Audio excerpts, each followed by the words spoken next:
Ang daming napanganga sa Instagram story ni Casey Concepcion na kung saan ay naglantad nga siya ng bagong look.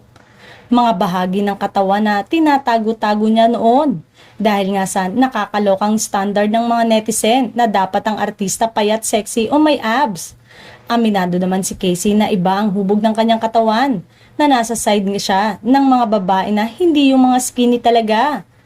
At sa latest Instagram story post nga niya na iba-iba ang anggulo ng buong katawan niya. Kitang-kita nga ang pagbabago. She came to Paris for a good time, not a long time. Chika ni Casey sa post niya na naglalakad-lakad. Pero heto nga ang reaksyon ng mga netizen na nasilip at napansin talagang pagbabago ng katawan ng anak ni na Sharon Cuneta at Gabby Concepcion.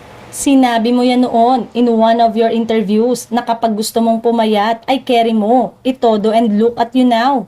You are beautiful in and out, enjoy life. Getting back in shape, slay, payat at sexy na si Casey.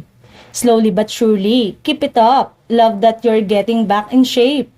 Anyway, mukhang target nga rin ni Casey na magpa-abs. Mukhang ready na din ito sa muling pagbabalik sa showbiz. Lalo na nga at balita na magkakaroon ito ng proyekto sa ABS-CBN.